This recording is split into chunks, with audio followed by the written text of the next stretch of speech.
And now it's time for more of Southern California's sports fishing voice. Let's talk hookup. This portion of the show is sponsored in part by Ford, the official truck of Let's Talk Hookup. Rancho Leonero, where your wildest Baja dreams come true. Maui Jim Sunglasses, the choice of the best captains. Shimano Rods and Reels, fish with the best. Shimano. And by Yamaha Outboards, official motor sponsor of Let's Talk Hookup.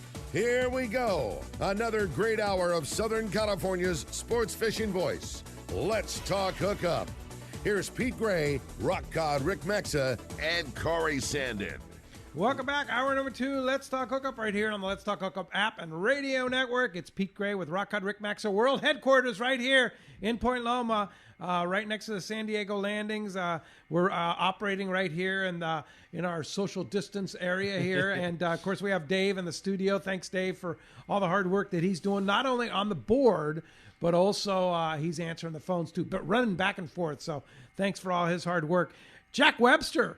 He's a great guy and just a wealth of knowledge about fishing, and we're learning so much today. This has been awesome. Yeah, great show. This second hour is brought to you by the Fish Pros of Fisherman's Processing in San Diego. Not only do those guys offer the very best processing for your fish when your trip returns to the San Diego landings, but now with Fish Pros, the market, you can purchase fresh fish. You can get their killer smoked and jerkied fish, all of their spices, rubs, smoked cheese, their famous tuna burger, the brine kit we were talking about. If you want to have a little quarantine project where you open up the freezer and smoke some of that tuna that you had for a year. They sell the brines and everything to do it with. They are just the best. And they're open right now every day from 10 until 2, or you can have anything shipped right to your door. They have some super specials right now on their smoked and jerkied fish, the cheeses, the rubs, everything. Get it at their Liberty Station location or order online at fishermansprocessing.com. And if you want to join us in the second hour, we want to hear from you this morning. Lots of great stuff going on with Jack.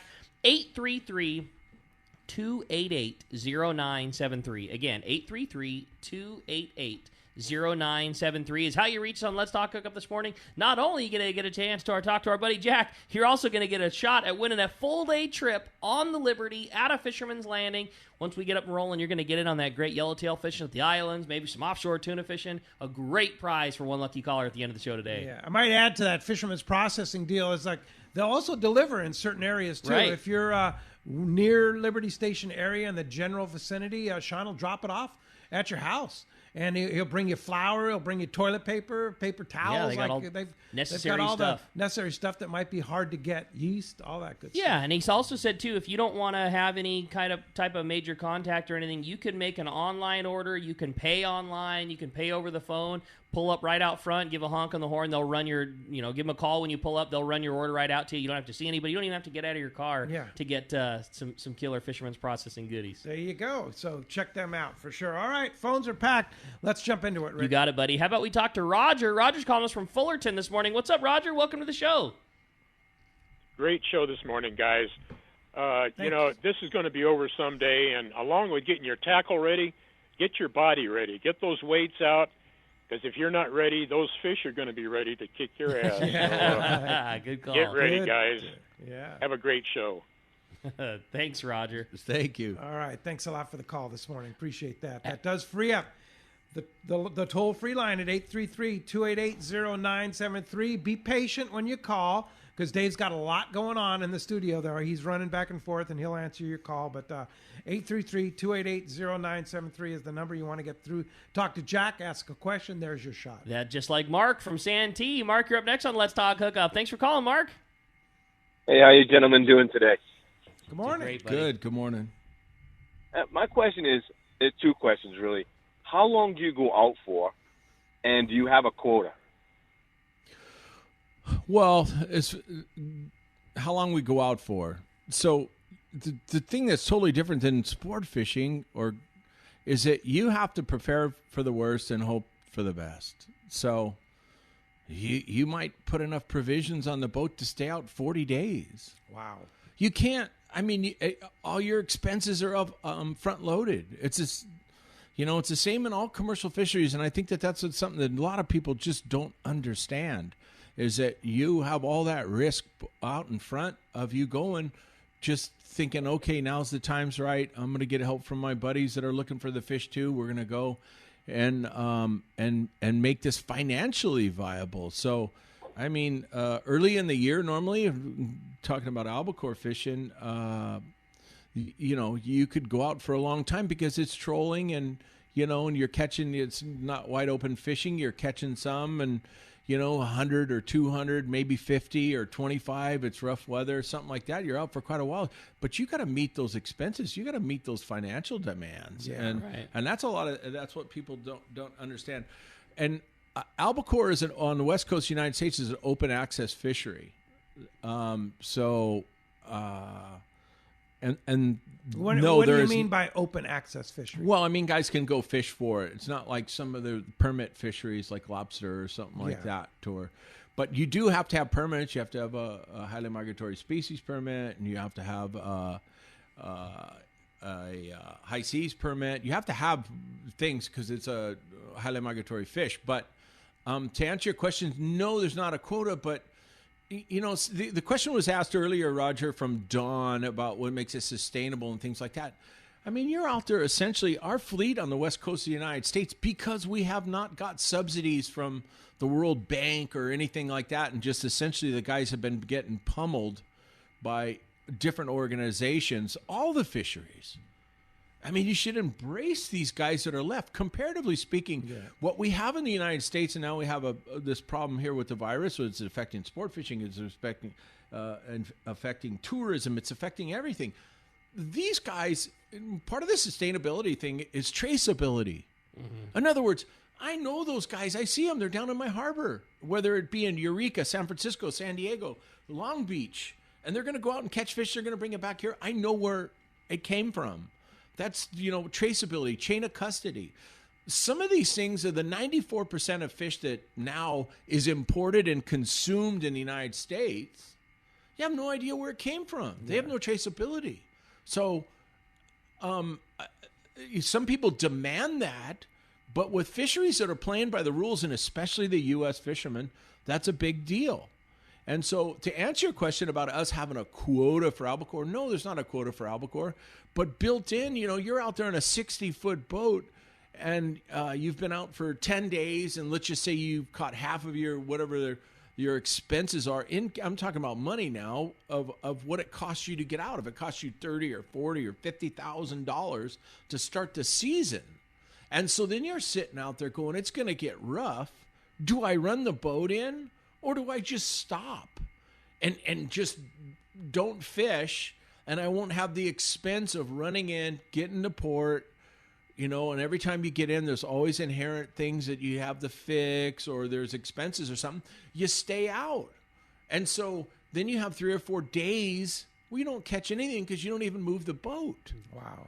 But you're going to stay there because you have to.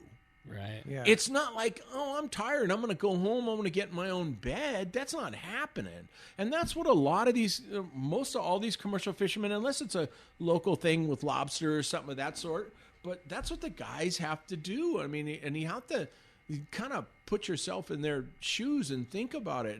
And there's it's the most dangerous occupation in the world.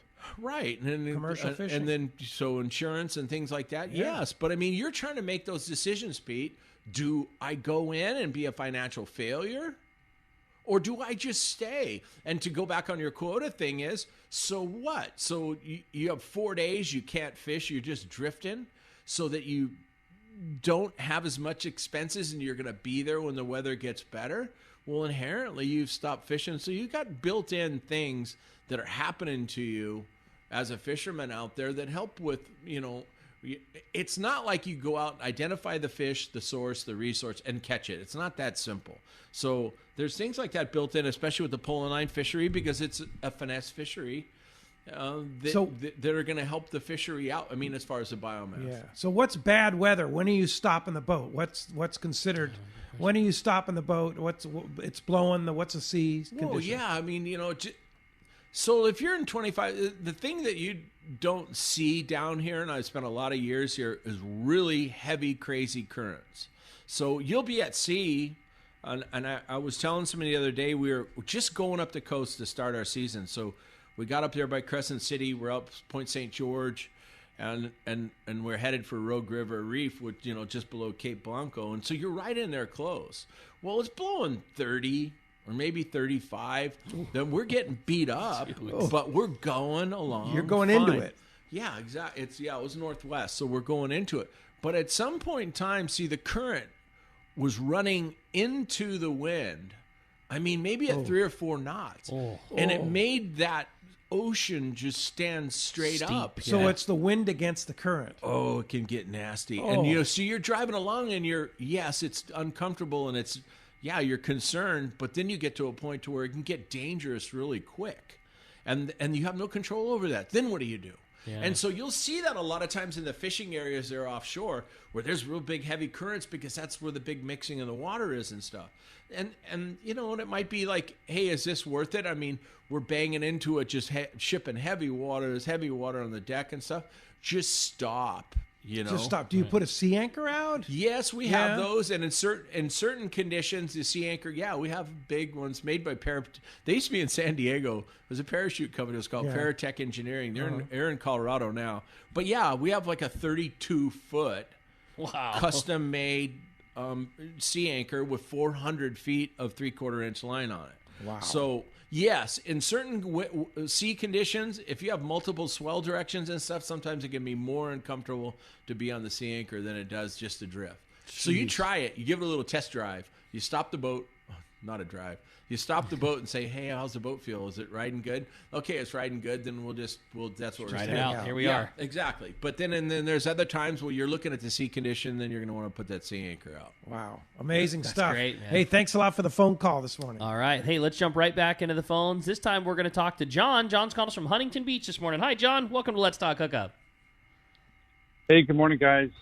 Awesome show as always. But it's great to hear about the A word. So, Jack, I think no one has asked you this yet, and if I missed you talking about it, I'm sorry. But can you talk about the moon phase and how that affects albacore fishing? Well, that's a good question. Well, what's interesting is that myself personally, and at the beginning of the season, let's just say, okay, you hear somebody caught some albacore. A few. I mean, it's the first signs of it. A lot of times they'll look at the at a moon calendar. Where are we at for the moon this year? I don't even know this year. I didn't look at it so bad. But when your full moon and your new moon's going to be, and where it is in relationship to that. Now, normally if you start getting a sign of fish and you get towards the full moon, you start getting a sign, a few here and a few there. Towards the full moon, it'll ramp up. So at the beginning of the year, when you first get a sniff of who or where they're catching a few fish, I would check that out, and it's usually prior to, and it'll ramp up towards the full moon. You might get a shutdown a day or two, not a total shutdown, but okay, where'd they go? They didn't go anywhere. But on your first rounds of sign, check that out and see where it is in relationship to the fulls and new moons. And then maybe you'll get a little bit of a pattern for the rest of the season, which might be another 3 or 4 or 5 months. Wow. Yeah. Yeah. Good Good dope, man. Yeah. Hey, thanks. That's great. Thanks a lot for the call this morning. So, Jack, okay, so you're kind of off onto a kind of a new adventure, aren't you? Well, yeah, I mean, I have taken I ran a Hatteras up to San Francisco. I actually have the great fortune. I went with Pete Grossbeck.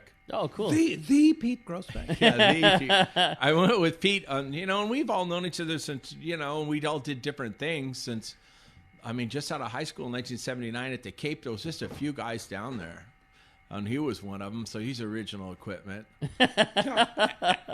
So I was fortunate enough, and it was exciting for me as I went with Pete as a swab when we took the controlled chaos down to the Cape to sell it, and they wanted to list it. So it was before Christmas. But what was interesting to me, obviously West Coast fishing with live bait and stuff like that, is that he also totally understands all that East Coast style fishing for marlin.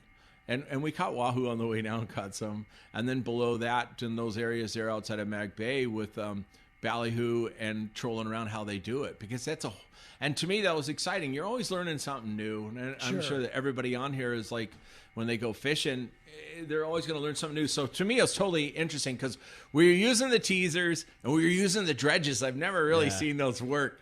And that's pretty crazy because those fish come up right in the middle of that dredge and they are upset that they can't. They're like looking at that and they got their bill and their face in it. So, and we are also using rigged ballyhoo and things like that. So it was a lot of fun for me because it's like, if you're not learning something, you're wasting away. Yeah. So I'd never really seen that at that level that Pete knows how to do it. Yeah. And the way that those guys could rig gear and stuff. So I got to learn quite a bit on that. But yeah, I'm going to be around, I think, more and more to be able to possibly go on somebody's private boat and either run it for them or take them fishing or whatever it may be, see what happens. Ooh, what an opportunity that would be. Yeah, so anyway, that's something that could be coming up in the future. Yeah, that's awesome, man. What a great call. Cool. Yeah.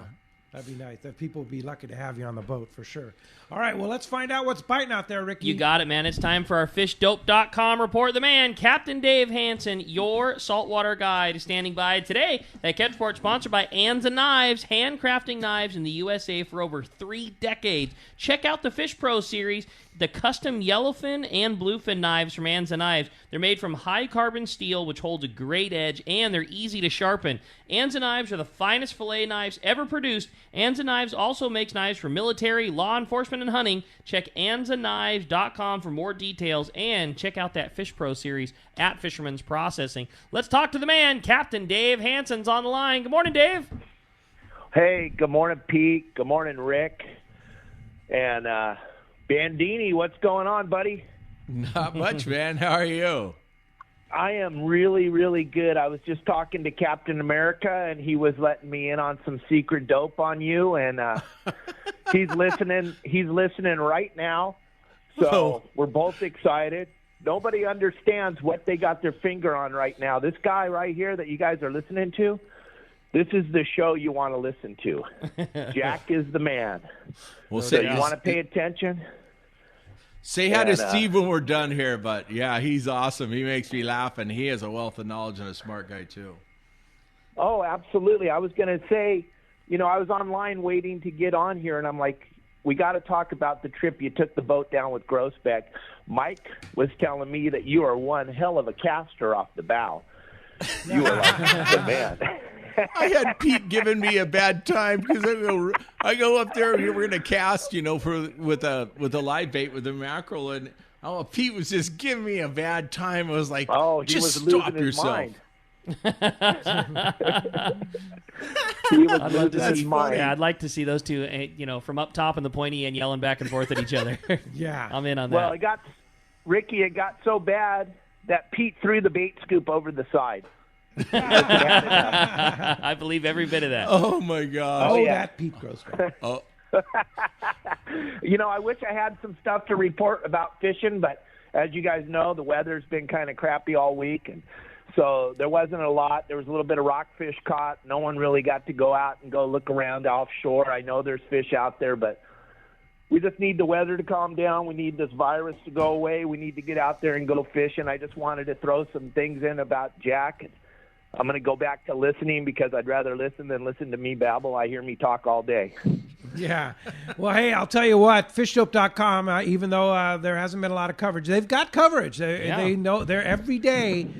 Jeff and the guys and are just doing a great job keeping people updated on bait, on fishing conditions, both north and south, Catalina, offshore, everywhere. $20 off a new membership to fishdope.com using the code Hookup now, lowercase, no space. You want some entertainment? You want to go virtual fishing? Fishdope.com is your source for sure for that. So, and how do we find you, Dave? Well, guys, I'm doing 2 things a day right now on Facebook. Old school stuff. We're giving a seminar every day at noon, 15-minute seminar, and then every night at 6 o'clock. I'm doing story time. I'm telling about a delivery I did or a fishing trip I went out with some clients or something. So we're keeping everybody entertained, trying to keep everybody as close to the water as we can. So if you guys are on Facebook, look me up, Dave Hansen. You'll see a picture of Kelly's 18-pound lobster on the front of my Facebook page. Listen to the stories. And then if you want to learn how to catch fish, go to yoursaltwaterguide.com. I got about 250 videos of how to catch fish in Southern California and lots of interviews with legends. And hopefully soon Jack will be one of those legends on there.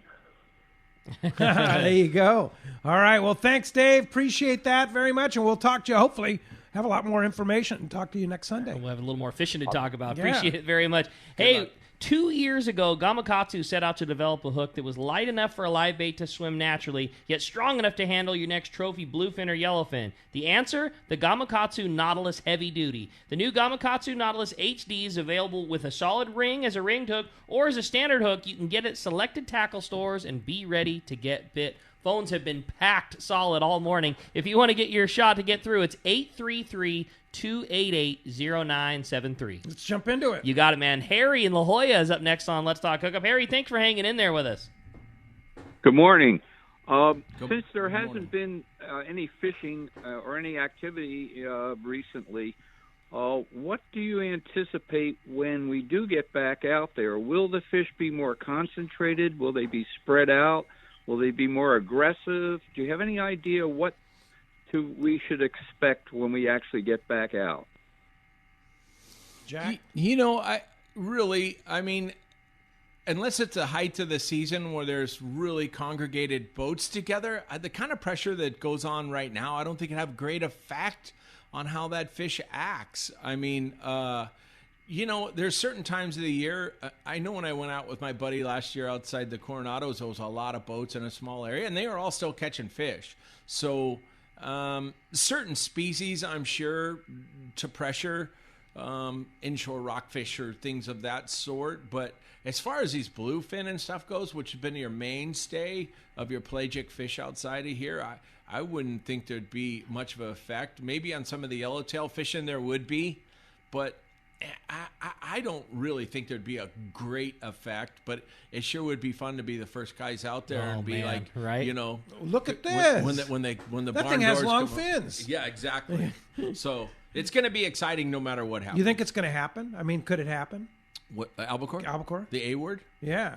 It always could happen, Pete. That's what I'm telling you. There's always, I've done this long enough to know that if you're going to make a hardcore prediction of what's going to happen, you just might as well take your shoe off and stick it right in your mouth and down your throat. You know what I mean? Before you even start. It's the ocean, right? Yeah, and so it's the ocean. So let's just pay attention to conditions and things like that and see, if in fact it does happen. Like somebody was asking about the moon phase. Let's just see if we can see a correlation, and something like that is happening. But I know that the water up above from Northern California up into Washington is a lot cooler. And I know they caught a lot of squid up there in Oregon. Did they? Well, I heard about that. Cooler. It's cooler than it has been, so that water's cooler. Yeah, and you know. So that could cater to being the stuff coming more south on their possibly migration? or there. Yeah, and there has been fishing in California, in Northern California, in the last few years. Outside Eureka and stuff like that. Uh-huh. For that fish to go, it's 800 miles from right here in San Diego to up there just above Coos Bay, 802 miles. That's been your area. Right. So that's like after you get past Blanco, 802 miles. For that albacore to go that far and at 6 knots is not a big deal. No. I mean, and they can go 10. So, I mean, if you think about it, in the grand scheme of things, it's not that big a deal. It just depends on the conditions and how much food there is around and if they like the water the way it is. So we'll just keep paying attention and we'll see what happens. But hopefully something like that happens that would add to the fun when everything's opened up. When it is back in San Diego again one day, and I'm sure it will be at some point, will we see it the same way when we're looking for, sonar-wise? Like, do you change the angle? Are you looking any deeper, any higher, or will it be the same thing while we're looking for whatever type of tuna? You'll see it up visually in the eye. You know what I'm saying? Like, because if somebody was fishing today, you wouldn't be quote unquote looking for albacore, but will the signs be just as obvious? And you know what I mean? Yeah, you're going to have a jig out trolling, some kind of feather. So, I mean, there's one of your ways of detect that fish. Yeah, and the bluefin, although this bluefin's been larger, can make a bigger target. So the albacore, as far as the sonars go, you're going to, and calmer weather, you may look up by the surface, and you won't get as much surface, from white caps and stuff, Ricky, that are going to bounce back on your sonar, on your scanning sonar. And then as the weather conditions get worse, you're training your tilt down on that kind of stuff. But yeah, exactly. You'll see it on the meter. Most all the meters are built with an alarm in it now. So you're going to see some kind of mark and be like, what? What is that? What? Yeah. What was that? And then all of a sudden, I got to bite on a jig or something. So you'll start putting those pieces together, but everybody's usually, on high alert for that when you're going to, why even be out there if you're not? Yeah. You know what I mean? Cool. So yeah, same type stuff, Ricky. Indeed. Hey, thanks a lot for the call, Harry. Hey, speaking of slums, he must have heard us talking about him, right, Ricky? Speaking of slums, we got our good buddy Captain Pete Grossbeck online, probably trying to defend his good honor You right think? now. That's what I would guess. What? What's up, Pete? Yeah. Hey, if Hanson's down in Cabo in a 3-bedroom house with his wife, goes down and checks on his boat once a day, might take it out once a month, if that. Yeah. So, he talks a lot when he's far away. Where it's nice and safe. Yeah. Hey, listen, Pete, I've heard you already being abusive and telling people that I didn't cast very well off the bow and stuff. So what's that all about? You said that. Oh no, I just copped to it once it was brought up. I just copped to it. The only time you ever go with a pointy end is drop the anchor. So I understand that. That regular length sea anchor, whatever. But you don't go to the bow. So, but I got to admit, he was sewing up ballyhoo just as fast as my deckhand was. That's pretty cool. So you can teach an old dog new tricks, is what you're saying? Yeah, but it was really funny. It was exciting. The look on his face when the first marlin stuck his head in the dredge was priceless. That's pretty cool. That was great. I got to go learn something. How was your swab? But I mean, that was like really, I mean, if I was going to go with somebody's swab, I want to go with you or Steve or something like that to go see at the highest level what it is. But I mean, the way all that gear was rigged and stuff, I was like sitting here looking at it like, oh yeah, okay, that makes sense. Oh yeah. And then you're right, to see that thing come stick its face in that dredge was funny. That's cool. So what's a dredge, Pete? Well, it's developed on the East Coast, and we're trying to catch up with those guys as far as stuff behind the boat. We've always been good off the bow, but we've always trying to make better off the back end. You take one of those LP reels, and they have pulleys, and you have a dredge weight, a big 10-pound weight, 5 to 10 pound weight, and they're just big squids or swim baits. And some guys use real ballyhoo and real mullet, and it sticks. It looks like a big school. It's all clustered up in one big tier. They have these tiers that go down, and you put it down there, and it acts like a school of bait. And some of the guys in Costa Rica, when they're metering the bait and the sailfish, they go down. They actually will go into a turn and sink that dredge down, and then they'll pull it back up, and the sailfish will follow it back up. It's pretty. It's just another pretty fantastic tool to use.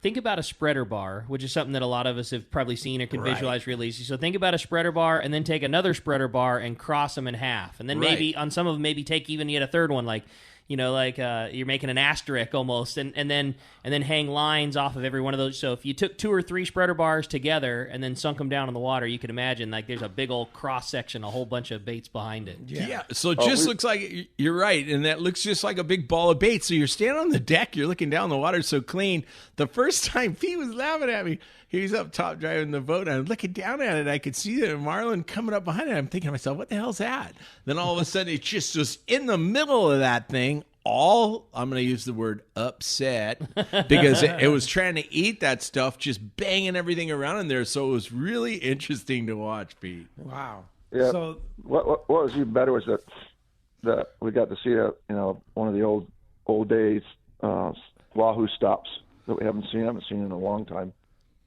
That was good wahoo fishing. Oh, yeah, good wahoo fishing, huh? Oh, okay. I think we had 20 fish in just one stop, and then we we had to leave because we got to start cleaning it because that stuff will go bad. So bad. Yeah, so between Hugh and Jack, like who starts pointing the finger at who to break out the knife and start scrubbing the boat down? Like, how does that work? Yeah. I just went to the I went to the bridge and drove the boat.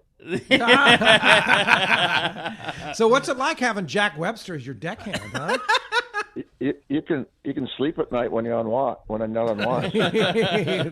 That's a good. That's a good point. Yeah, that was a fun trip. Hey Jack, I got a question. Okay. On this albacore thing. Yeah. All the guys go steaming up to Oregon. Right. And with signs of that stuff being down here, I know that the longliners are at 600 miles are catching some on the long line. How come some of the guys don't just do a big loop instead of bombing straight up the hill? In years past, Pete, they have done it, and normally before the guys get out down here, there's a few boats that come out of Oregon and Washington, because they don't have very far to go, 100 or 200 miles offshore. I was like, Columbia River is 1,000 miles one way. So if you leave from here, it's a 1,000-mile run. So normally you'll get somebody has got just a little bit of a signal, like a fish here or a fish there. But in years past, yeah, like Robbie Sanchez, who's original equipment at Midway, he used to go out here to Urban Bank. They'd go early. I think Urb's at 800 miles out, Pete. So I can tell you this, Pete. One of my buddies' boats was coming home from the South Pacific, which was troll fish. They had unbelievable fishing in the South Pacific this year, trolling for albacore. Wow. Really good. Huh. And, about 160 west longitude. So they were down below Tahiti, a little bit crabbed out to the west or in the South Pacific, down as low as 40 degrees south. Wow. When he was coming home, he called me on the sat phone. He was below Urban Bank. There's a good water break there from 62 to 59-degree water. They had a couple jigs out. They never got one. And to me, that's a good check. I mean, the longline guys like you and I know, Pete, are catching a few down there. And, it's incidental. It's swimming around with the big eye and stuff. But when he was coming up, he was going for Port Angeles, Washington, all the way from the South Pacific. Oh, my God. I don't ever want to do that again. And so that's uphill. Yeah, he did not even get a strike out there, but good water breaks and stuff out there. But that doesn't mean it's not there. You know that. Yeah. Well, it's early, too. So your cannery is up there in the north, too. Does that have something to do with it? That's one of the reasons why you fish in that area? Well, no. I mean, that's where the fish are. And historically, that's where the fish has been. Yeah. Bumblebee started, when they started canning salmon and then they started canning albacore, was in the Columbia River. Wow. Bumblebee. Way back in the early 1900s. Yeah. I mean, that's where they started. And because there was such an albacore biomass. I remember as a kid, you think you know everything and you stick your foot in the mouth and you feel bad about it. There was a man down here on the boat that Buzz brought out when I was a kid, and he commercial fished up there outside of Newport, Oregon. And he was telling me, we commercial fish albacore out of there. And obviously he's 10 or 15 years older than I was. And I was like, that's, what's up with that? Because the water's colder and stuff. And I started thinking in my head how, screwed up that was. There can't be that much albacore. But historically, yes, that's where all that albacore's been. You figure that's when I was a kid just out of high school. And it goes back now, me reading about it and want to understand what the real history of it is. It goes back to the early 1900s. That's where the biomass really shows up. I mean, there has been unbelievable, don't get me wrong. I've done really well down here off San Diego and stuff. Whether those two stocks, those two biomasses merge, if they're different, you have a southern biomass, some of the scientists say, and the northern biomass and things like that. But, I mean, if you're going to get down, at this point in time, we're trying to figure out what's going on with our own society. And I don't know if there's, they've worked on that to some extent and come up with their hypotheses on what this is, but there's been nothing definitive to say, well, that's that genetic one and that's that genetic one. Yeah. But, some of the tagging they've done science-wise, so is really, told us a lot about the albacore and a lot about other species too. Yeah. With with the tags that have batteries in it for the archival tagging and things of that sort. So they're working on it, and I don't know, but that fish has always been up there. Yeah. Right. It's just part of the deal. Yeah. Well, Pete Grossbeck, nice to hear from you. Thanks a lot. And now let me ask you this. Are you going to invite Jack to be a deckhand again? Yeah, but on the new boat. A little more room to stretch out. Yeah, well, I'm going to try to invite Ricky again. He wouldn't go out on the 66, but he might go out on this one.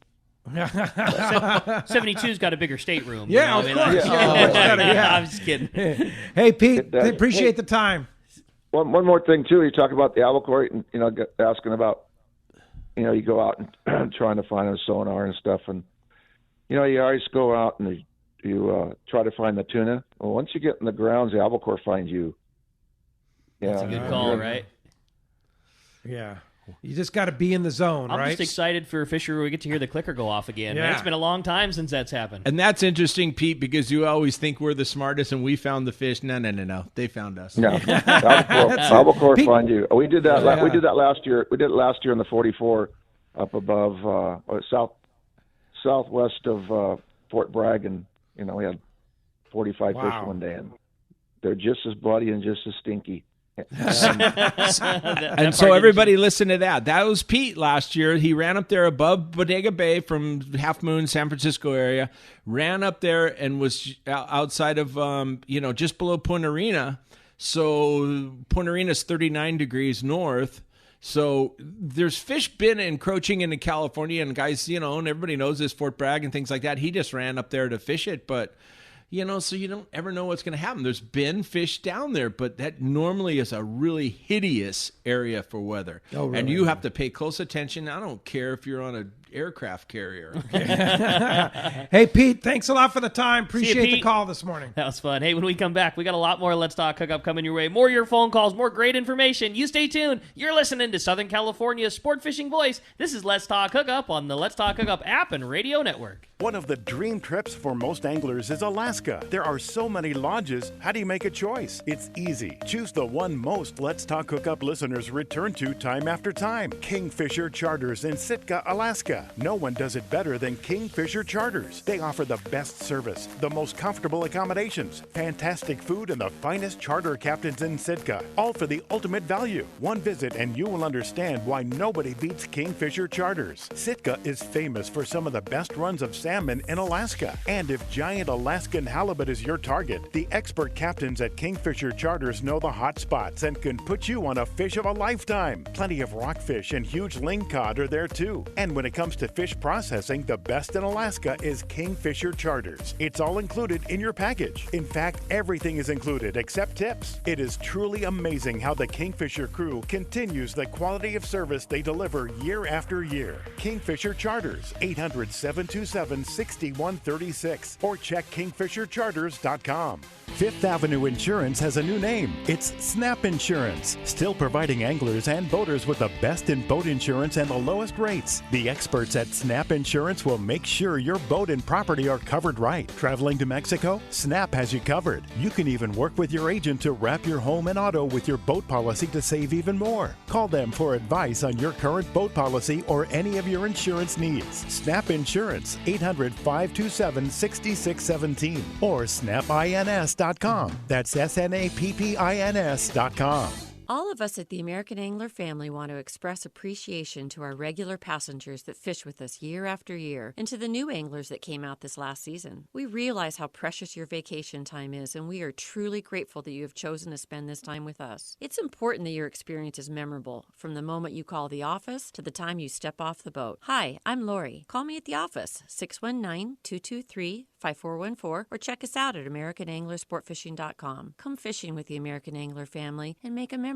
Shimano has done it again. An amazing lever drag 2-speed reel at an affordable price. It's Speedmaster 2, the extremely durable, high-performance Speedmaster 2 with high maximum drag power and a smooth, ultra-wide range of drag adjustability is an absolute fish-fighting machine. Its rigid hogany body prevents misalignment of moving parts under the heaviest loads. Plus, a spare drag cam is included for optimal use with monofilament lines. The Speedmaster is now available in 4 models: 12, 16, 20, and 25. This is the perfect reel for the angler looking for a powerful, lightweight, smooth casting reel for tuna or other powerful saltwater game fish at more affordable price. Nothing in its class can match the Shimano Speedmaster 2, built to provide high-end performance and durability in a compact, lightweight frame. Get the Shimano Speedmaster 2 lever drag reel at your local Shimano dealer. Check Shimano.com for all the details. A top fleet and superb fishing is what Seaforth Sport Fishing in Mission Bay is all about. With free parking and fully stocked tackle shop, it's no wonder Seaforth Sport Fishing is a favorite among anglers. Come aboard top boats like the Aztec, Cortez, Endeavor, Apollo, Outer Limits, El Gato Dos, Pride, Tribute, Pacific Voyager, and the Voyager. Plus, the new Seaforth Sea Watch in San Diego offer the finest half and full day trips available. Seaforth Sport Fishing. For charters or regular open party schedule, check seaforthlanding.com. Run by fishermen for fishermen in Mission Bay. Welcome back to Let's Talk Hookup. What a great show this has been, man. So much fun talking all this fishing. All right, Harold Davis wants to ask you, do you use a steady sail? No, but that's an interesting question. That's old school. Yeah. And so what a steady sail is like on some of the older, and even some of the steel boats that are open back decks. So on a sport fishing boat, you have big cabins and stuff. The wind will affect it. So what a steady sail is just a tight sail. So you'd put it up from your mast. It'd be like a triangle shape. But instead of having slack in it and adjusting it like you would to sail a boat, the thing's just pulled tight. And what happens at nighttime, or if you're running in a 20 knots or 25 knots of breeze, the breeze pulls up against it and pushes on the boat, and it keeps the boat from whipping back and forth.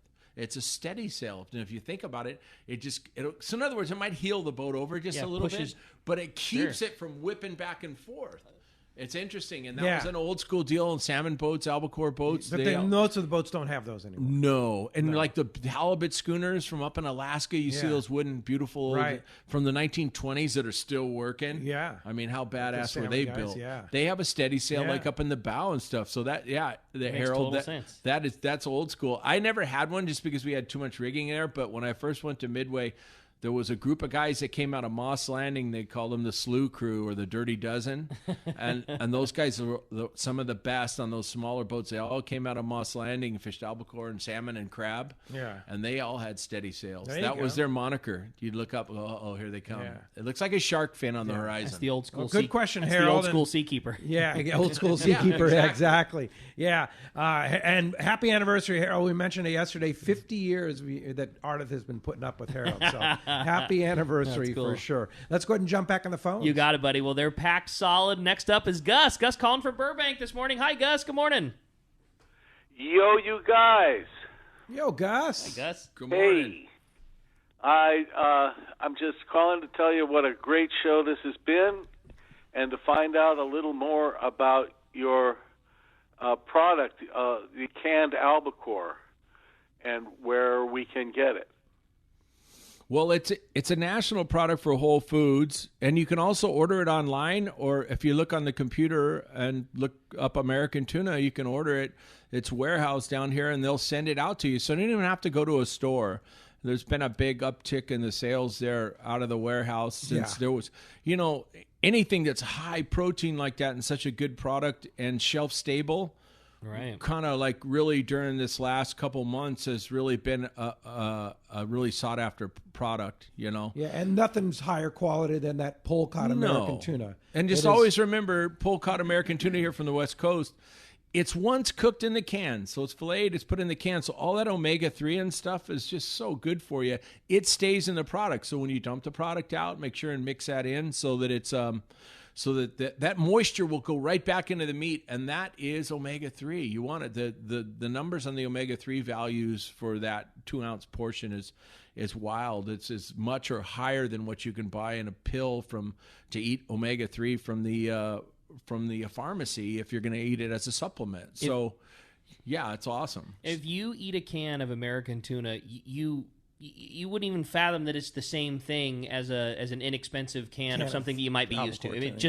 It's just like sawdust compared to a fillet. Yeah. It's just you can't imagine the difference that the quality is. Just because the can looks the same, I mean, it is a completely different product that's inside. For sure. Yeah, so all that's going well, and so if you want high quality product, it is sustainable, it is traceable. There's chain of custody. You know who the American fisherman caught it here on this West Coast, and then it went in came into port, you know where it went into port there, and then it went to wherever it's going to get canned, and whether it's here in the United States or someplace abroad, but there is traceability. And that's one of the things that you need to understand. Support your U.S. fishermen. Yeah. What's left of this fleet of guys here? I mean, you got sport fishing, you have commercial fishing. It's not a bad word. You know where the guys are. They're just like yourself and myself and Pete and Ricky. It's so regulated right now. Yeah, exactly. And they're trying to stay afloat and keep their businesses alive. Support the guys. Yeah. You know them. I mean, not maybe face to face and come down and have a lunch with them or something. But the point is they're in your ports, and the rest of the world has far exceeded everybody here in the U.S. because of the regulation that these guys are under. It's making it tough for them to survive. But what a better place than to support your U.S. fishermen. Yeah, and American tuna, you can buy it online, americantuna.com. Yeah. You can order it. You can order a case online. Yeah, just Google They'll it. ship it right to you. Yeah, it'll ship it right to you. You can check out all the products there, and they'll send it to you. Wow. A matter of fact, here during this right here, there's been a big thing is that somebody's in the warehouse, and they go one at a time and go down there and take care of orders, and the next guy comes, so that we're not everybody's not down there in each other's face, and send that stuff out. So yeah, order that stuff online. You don't even have to go to a store, but it is in quite a few retailers here across the United States, including Whole Foods and Fresh Market on the East Coast. But here locally, and Whole Foods is kind of tough because it's not everywhere in Southern California. Go to online and they'll ship it to you. They'll ship it. And awesome. I believe they carry American tuna at Point Loma Seafoods too. I think so. Yeah, I haven't been over to see the guys lately, but they used to. Yeah. And they always had it out front. But, I mean, that's a beautiful product that's shelf-stable and good for 7 years. And keep it. 7 years? Well, most canned fish is. It's sterilized. It's put in a retort. Oh, yeah. Yeah, so pressure cooked, you know. So that's part of the deal. And that was one of the big things here with the problems that we had here in the U.S. here now is everybody wanted to have shelf-stable, good, high-protein product. Yeah, for sure. All right, Gus, thanks a lot for the call this morning. All right, let's jump right back into him. Talk to Mike. Mike's calling us from Allied Gardens. Good morning, Mike. Welcome to Let's Talk Hookup. Good morning. Can you hear me? Hi, Mike. Hear you good. Yeah, I'm standing 6 feet away from the phone. That's why I asked. There you go. Good call. Sounds like Jack has quite a pedigree. I kind of like if he talked about fishing at Midway. And my other comment is with the lakes and the oceans closed, like, you want to fish or something. So I've got my spinning reel I bought brand new at the end of the season, never got to use it, and my Caramar rod, and I live right on a golf course. And I've got Power Pro mono and 20-pound fluoro and a Titleist ball hooked on the line. Got to get it in. No, I'm telling you, it's the same feeling as fishing. It's like sight fishing because that's it. Even though the golf course is closed, one and twosies come by, or a family with a dog and kids doing cartwheels, and the dad has golf clubs. Well, I see them about 150 yards out, and I cast right where I think they'll end up. They come walking along, and they've been losing golf balls all day, and they see a golf ball. They get all and this is like fishing. I'm not kidding. I'm watching. Good casting. Good casting experience. So you practice casting. Yeah, for sure. Hey, thanks a lot for the call this morning. Appreciate that. Good luck with that. Yeah. Good luck with that. Hey, I want to mention, speaking of which, we all want to get back out. We all want to get back on the bay and such like that. And CCA California, Wayne put out, check out the CCA California Facebook page. Wayne put out a whole list of all the local supervisors and stuff in San Diego area that we need to write and say, let us back out. Let us allow ourselves to use our boats safely on the bay. Let us get on the launch ramps. Let us go and do our thing that we love to do, because we're not going to hurt anything, and carry on with social distancing. Right. So check that out at the CCA California Facebook page, and write them and tell them that it's time. The same thing goes for the lakes too. Pete, around here. I don't get to go that much. Some of my buddies do, and I'm fortunate enough. I go with John Grabowski every once in a while, and it's great. I go with him because we can talk about things that we grew up doing and stuff. But the point is, I'm really bummed out to some of these city lakes and the with the budget that's coming up with the city of San Diego, is that they're going to shut these lakes down. And I think access to the kids and things like that on the water is something that's very big, that goes way beyond everything, no to doubt. let kids get in there and experience that. And I really don't like that. I remember I saw a Marine down there on the dock with his, just got home, and his young kid was down there on the dock with him. He was just so excited, the little guy. He's in a bucket of minnows and getting ready to go bass fishing. Sure. So we need to have those lakes open. I agreed. Hey, when we come back, we're going to find out who lucky guy's going fishing on the Liberty. More Let's Talk Hookup coming your way on the Let's Talk Hookup app and radio network. The state-of-the-art long-range sport fishing vessel, the Independence, delivers the top quality, comfort, and fishability you look for in a long-range boat. Veteran captains Mark Paisano and Paul Strasser built this incredible 112-foot vessel with the most modern technology and luxurious comfort available. With a top-notch crew and amenities, once you go on the Independence, you'll be back. Call Independent Sport Fishing at 619-226-6006 or check independentsportfishing.com. Cast Tours is a family-owned and operated travel company that specializes in taking you to great fishing destinations. They take pride in providing the best and most affordable vacation packages available. For over 20 years, Cast Tours has been creating unique sport fishing and vacation trips. Whether it's a fishing trip, a family vacation, or an adventure, they will provide you the service and value you deserve. Call Cast Tours at 800-593-6510 or check casttours.com. When it comes to Southern California sport fishing, two names stand out: Fisherman's Landing Tackle and Shimano. Hi, this is Doug Kern. We have the most complete selection of Shimano saltwater rods and reels, like Talica, Trinidad, and Tranks reels, plus Terramar and Therese rods. Our professional saltwater experts at Fisherman's Landing Tackle have the know-how to help you choose the right Shimano rod and reel for your next trip. When it comes to Shimano gear, you owe it to yourself to visit us at Fisherman's Landing Tackle at Fisherman's Landing in San Diego or on the web at saltwatertackle.com. Fisherman's Landing is the top choice in local and long-range fishing. Our hard-working crew is always looking for ways to improve your fishing experience. We offer the finest open party trips, the best charter boats available, and of course, our world-renowned long-range fleet. Fisherman's Landing is now a full-service sport fishing operation, offering great half and full-day open party trips. Book online at fishermanslanding.com. I'll see you at Fisherman's Landing in San Diego. When it comes to fishing rods for saltwater, there's just one name you need to know: CalStar. Take, for example, the Graphiter series. It's a true graphite and fiberglass composite rod, the finest it's ever been built. And for anglers seeking traditional performance, durability, and quality at an affordable price, the CalStar West Coast series of rods and blanks are the ones for you. Their master craftsmen bring decades of rod building experience to every rod they make. So if you want your fishing rods to be truly state-of-the-art, I always recommend CalStar at fine tackle stores everywhere. Welcome back to Let's Talk Hookup. All right, the big winner going fishing on board the Liberty is going to Mike in Allied Gardens. Mike, congratulations. You were going to love fishing on that Liberty. Yeah, nice. And we failed to mention that Fisherman's Landing Tackle is open.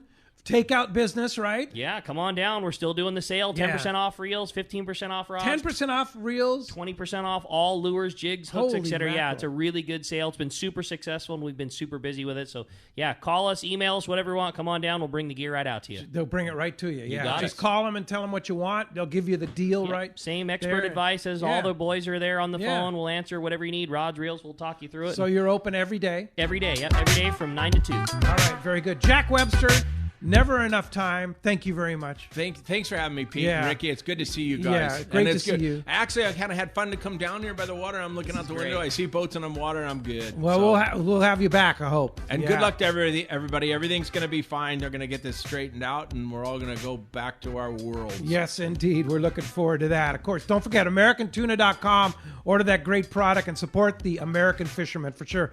Thanks, Jack. And next Saturday, Kelsey and Andrew from Seakeeper going to be with us. That's going to be a great show. And then next Sunday, Eric and Joe from the Tomahawk at Fisherman's Landing.